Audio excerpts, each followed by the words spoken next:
Assalamualaikum warahmatullahi wabarakatuh. Anak-anak sekalian, kita ketemu lagi dengan pembelajaran PPKN. Anak-anak Ibu, materi ini kita melanjutkan dari pertemuan sebelumnya. Kita akan bahas yang materi kali ini mengenai pelanggaran hukum. Kita akan mulai dengan materi kaitan dengan pelanggaran hukum.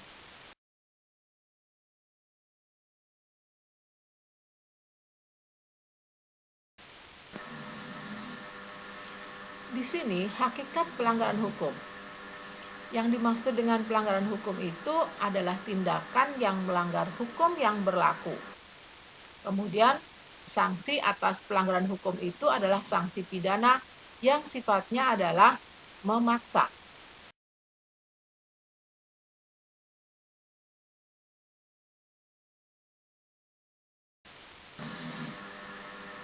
Untuk contoh pelanggaran hukum, itu banyak di lingkungan sekitar kita, akan tetapi itu tidak meneruskan di sini satu persatu.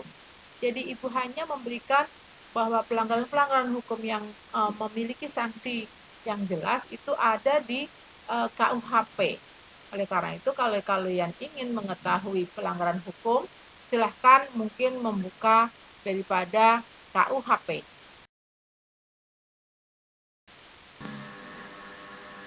Macam-macam sanksi hukum. Sesuai dengan pasal 10 KUHP, sanksi hukum itu ada pidana pokok dan ada pidana tambahan. Untuk pidana pokok yaitu pidana mati, penjara, kurungan, denda, dan tutupan. Pidana mati itu biasa dilakukan bagi mereka yang melanggar hukum yang menyebabkan efeknya adalah ke masyarakat banyak, membahayakan masyarakat luas, dan juga membuat kekhawatiran di masyarakat, sehingga pidananya bisa menjadi pidana mati. Contohnya di sini adalah teroris. Akan tetapi bukan berarti bahwa teroris semua mendapatkan pidana mati. Jadi pidana mati ini akan sesuai dengan tingkat daripada pelanggarannya. Kemudian mengenai pidana penjara, sudah kita ketahui, kita sering mendengar pidananya adalah penjara. Penjara di sini dimaksudkan adalah maksimalnya adalah 20 tahun. Ya. Jika penjaranya tuntutannya di atas 20 tahun, maka disebut pidana seumur hidup. Berikutnya adalah kurungan. Kurungan ini adalah maksimal 1 tahun.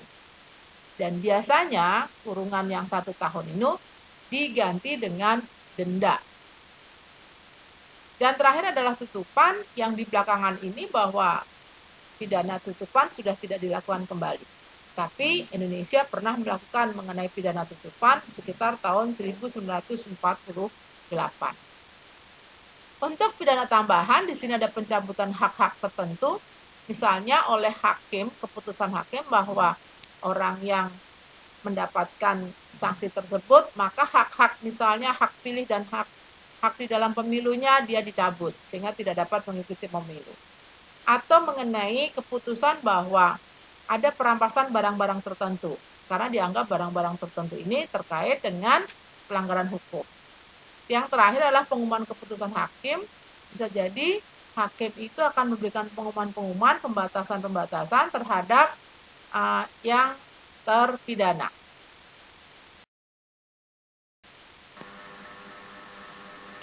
Partisipasi masyarakat dalam melindungi dan menegakkan hukum di Indonesia, yaitu dasarnya adalah pasal 27 Undang-Undang Dasar tahun 1945. Karena di situ disebutkan bahwa segala warga negara bersamaan kedudukannya dalam hukum dan pemerintahan. Ini menjadi dasar bahwa masyarakat berpartisipasi dalam melindungi dan menegakkan hukum. Bentuk partisipasinya diantaranya dalam bidang pendidikan, yaitu sosialisasi sejak dini mengenai hukum dan peraturan-peraturan. Misalnya di sini di dalam bidang pendidikan itu anak-anak TK yang dibawa oleh gurunya berkeliling untuk pengenalan terhadap peraturan-peraturan yang ada di lingkungannya. Dalam hal ini Artinya, guru tersebut sedang mensosialisasikan tentang hukum dari sejak usia dini. Kemudian juga menanamkan sikap patuh akan hukum. Ini dalam bidang pendidikan, misalnya di sekolah-sekolah ada aturan bahwa siswa tidak boleh terlambat. Itu artinya menanamkan sikap patuh baru tingkat untuk sekolah. Dengan harapan bahwa nanti anak ini di luar, di masyarakat, akan terbiasa dengan sikap patuh akan hukum. Kemudian memberikan pemahaman akan pentingnya menjunjung hukum dalam kehidupan sehari-hari. Dalam bidang pendidikan akan diberikan pengetahuan bahwa ketika ada orang yang melakukan pelanggaran hukum, itu akan mengganggu daripada ketertiban masyarakat. Oleh karena itu, betapa pentingnya bahwa kita semua itu harus menjunjung hukum dalam kehidupan sehari-hari.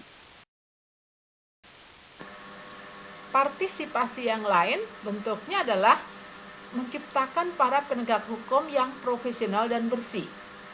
Partisipasi ini adalah untuk para penegak hukum. Jadi kalau hukum itu sudah ada, sudah dibuat, maka berikutnya adalah bagaimana para penegak hukum itu yang profesional dan bersih, sehingga mampu untuk menegakkan hukum. Berikutnya lagi adalah bentuk partisipasinya dari masyarakat, yaitu memupuk budaya hukum. Di sini diartikan bahwa partisipasinya adalah pembiasaan di dalam kita patuh dan taat terhadap hukum yang ada di lingkungan kita. Memupuk budaya hukum ini sangat penting karena ini akan menjadikan kebiasaan sehingga hukum itu akan dipatuhi oleh masyarakat.